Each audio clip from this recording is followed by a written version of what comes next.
Hello YouTube. It's time to get started on part 2 of Remedial Vokobism. I apologize about the delay between parts 1 and 2, but I was doing some pretty intense research that I'm about to explain to you in just a second. But before we get started, I'd like to read a poem to you by William Butler Yeats. Let me find it. It's called Parnell.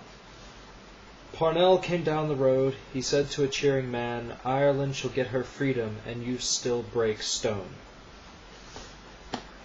I've recently discovered that I am the modern Parnell, but I'm going to use YouTube so that you don't have to break stones. I will give you your freedom, and because I will be dictating the terms of your freedom, you're going to come out all right.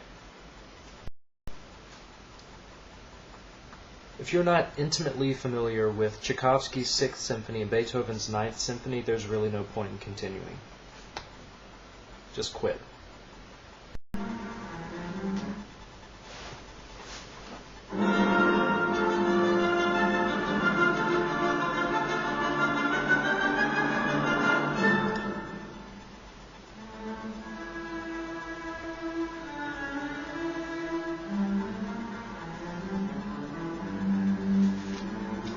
Let me explain something to you.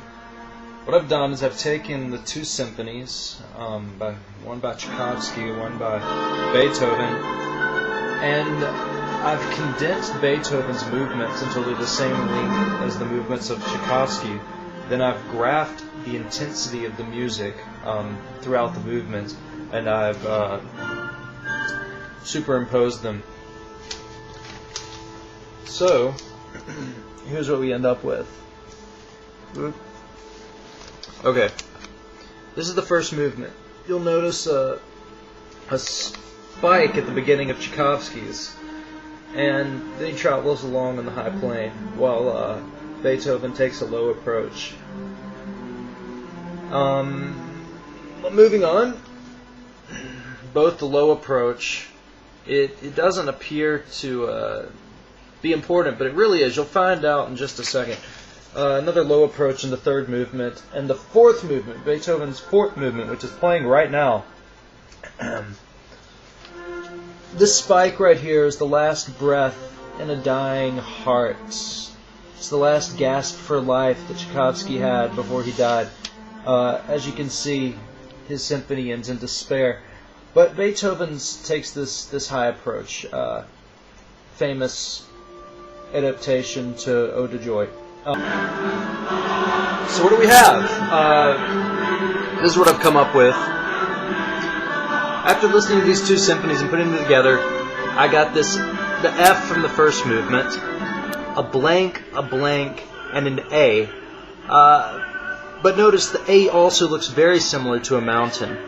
The most familiar mountains would be, to Tchaikovsky, would be his Urals in his native Russia, but it probably is going to serve as the Alps, the Apennines, or the Atlas. That was my thought process when I first heard this. Then we have 2 blanks, which I also thought were seas.